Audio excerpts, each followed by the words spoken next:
नमस्कार. Spectrum academy पुरस्कृत radio MPSC गुरुमध्ये मी तेजल तुमच्या सगळ्यांचं स्वागत करते. एका सृजनशील विचारापासून आजच्या दिवसाची सुरुवात करूया. प्रत्येक व्यक्ती स्वतःबाबत वकिलाची भूमिका व इतरांबाबत न्यायाधीशाची भूमिका ठेवते. याचमुळे खरी कलहाला सुरुवात होत असते. 29 नोव्हेंबर 2000 रोजी शास्त्रीय गायक गुलाम मुस्तफा खां आणि घटमवादक TH विक्कू विनायक राम यांना उस्ताद हफीज अली खां स्मृती पुरस्कार जाहीर झाला होता. आजच्याच दिवशी 2000 साली दक्षिण आफ्रिकेचे माजी अध्यक्ष डॉ. नेल्सन मंडेला बांगलादेशच्या ग्रामीण बँकेस गांधी शांतता पुरस्कार जाहीर झाला होता.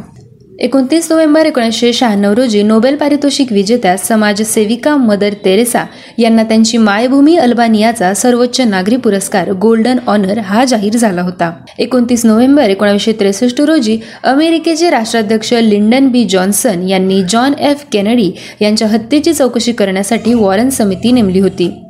29 नोव्हेंबर 1945 रोजी युगास्लाविया प्रजासत्ताक बनले होते. 29 नोव्हेंबर 1977 रोजी पाकिस्तानी क्रिकेटपटू युनिस खान यांचा जन्म झाला होता. 29 नोव्हेंबर 1932 रोजी फ्रान्सचे 32वे राष्ट्रपती जॅक्स शिराक यांचा जन्म झाला. 29 नोव्हेंबर 1926 रोजी लेखक, पत्रकार व कामगार संघटनेचे कार्यकर्ते प्रभाकर नारायण उर्फ भाऊ पाध्ये यांचा जन्म झाला. त्यांचा मृत्यू 30 ऑक्टोबर 1996 रोजी झाला. 29 नोव्हेंबर 1907 रोजी बाल साहित्यिक आनंद मासिकाचे संपादक, आकाशवाणीच्या बालोद्यान कार्यक्रमातील नाना अर्थात गोपीनाथ तळवलकर यांचा जन्म झाला. त्यांचा मृत्यू 7 जून 2000 रोजी झाला होता. 29 नोव्हेंबर 1869 साली समाजसेवक अमृतलाल विठ्ठलदास ठक्कर उर्फ ठक्कर बाप्पा यांचा जन्म झाला. त्यांचा मृत्यू 20 जानेवारी 1951 रोजी झाला होता. आजच्याच दिवशी 2001 साली बीटल्सचा गिटारवादक, संगीतकार, गायक आणि गीतलेखक जॉर्ज हॅरिसन यांचा मृत्यू झाला. त्यांचा जन्म 25 फेब्रुवारी 1943 रोजी झाला होता. 29 नोव्हेंबर 1993 रोजी भारतरत्न, उद्योगपती व वैमानिक, भारतीय नागरी विमान वाहतुकीचे जनक JRD टाटा यांचा मृत्यू झाला. त्यांचा जन्म 29 जुलै 1904 रोजी झाला होता.